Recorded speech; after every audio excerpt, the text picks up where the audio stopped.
Now, after a shocking UK report suggested that Prince Harry was using some LA area hotels as an escape away from Meghan Markle, Harry and Meghan basically had to speak out about their marriage. Now, The Sun is claiming that Harry has a suite set aside in a luxury hotel close to Meghan and Harry's lavish Montecito home for when he needs to get away from Meghan and enjoy some time by himself. The newspaper also said that he has a room at West Hollywood's San Vicente Bungalows. This establishment is a private members-only club for A-listers. Meghan and Harry have been photographed there recently. While the two of them rarely comment on stories about their private lives, there was a representative who quickly shut this story down, telling the New York Post it was not true. But here's the real question. If you are really so happy, then why do you need to speak out against these rumors that are probably harmless? You know what they say, there is no smoke without fire, which is exactly why this is the most bizarre point that we have noticed.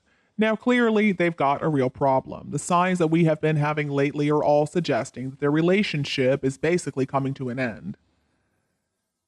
Let's think about Meghan's recent choice to not wear her engagement ring at a New York event.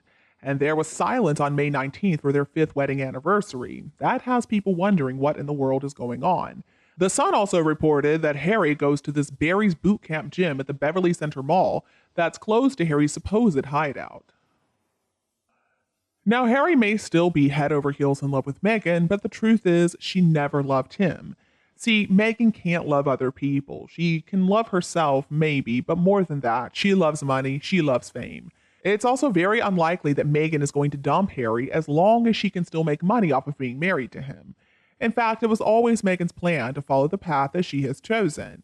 But it was never really Harry's plan to become completely alienated from his family and his country and his old friends too. But as we've discussed before, Meghan holds all the cards. She has the power in the relationship. Harry cannot tell her no. Now, Meghan is also alienated from her family, except for her mother, of course. But Harry's never really met her family other than her mother. Meghan and Harry, after a little while, have now been completely alienated from his family as well. Obviously, there is something wrong here.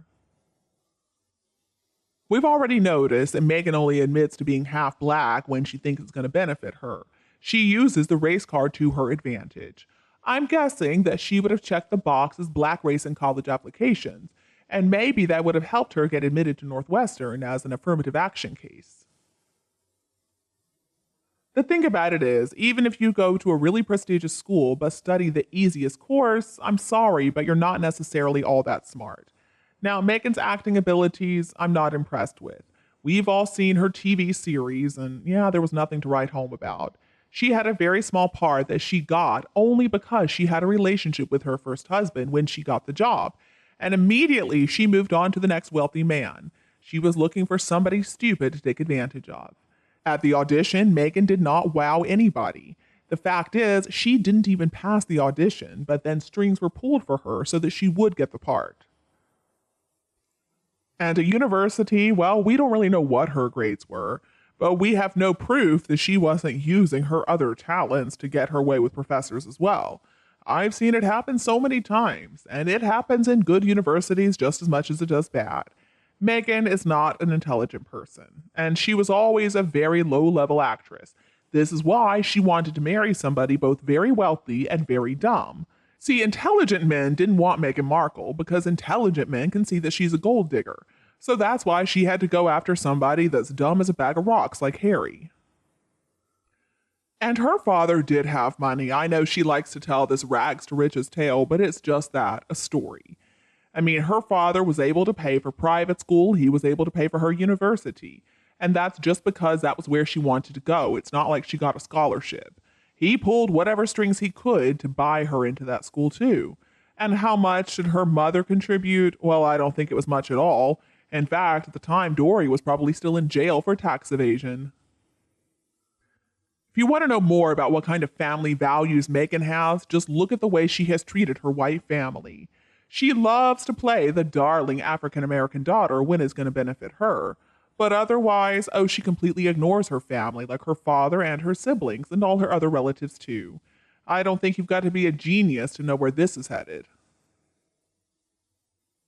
And when she was in university, she super glued the eyelids shut of some girl who was trying to pledge her sorority.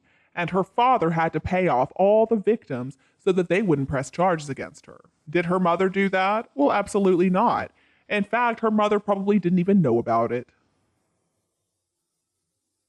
And now Meghan just takes Dory along with her when she goes places because she wants to portray herself as a woman of color. But I guess she's not thankful to her father for paying for her private school education, her dance lessons, the voice lessons, and all the legal fees, and who knows how many cases.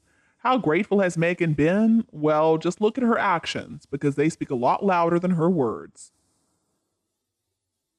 And I really think that Meghan is just going to hang in there with Harry until he turns 40.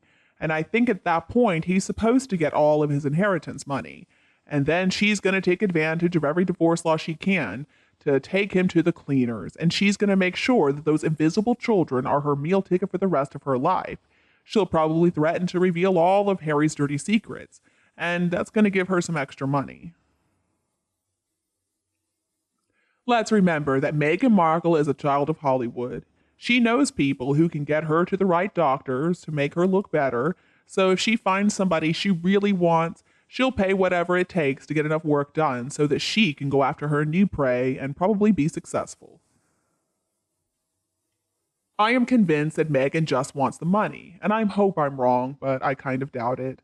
Now, I married my husband for love, and I understand what real love looks like. I don't see it in this situation. Every woman in this world who married for love knows exactly what I mean. I think the future is going to make things pretty clear. Another thing is both of them had such unrealistic expectations of marriage.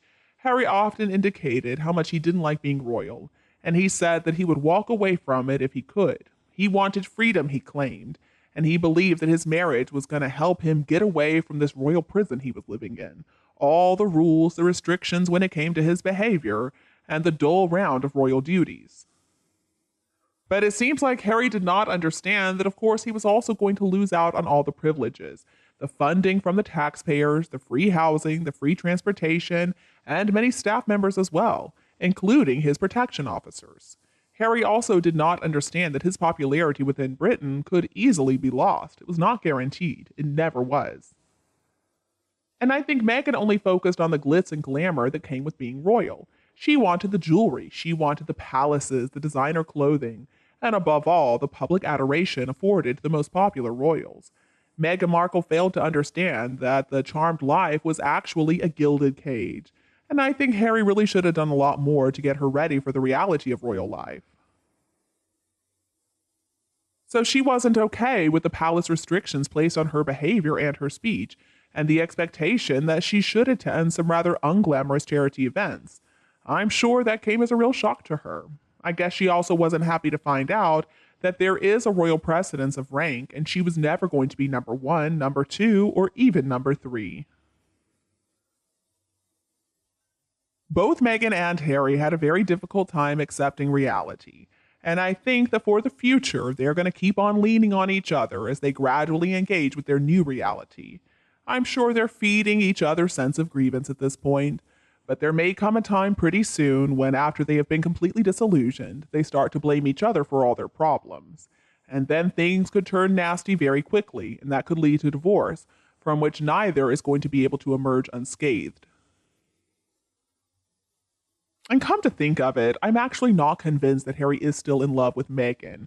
I think, in fact, he might just be scared of her. I'm guessing he lies on the floor crying when she's even slightly disappointed in him.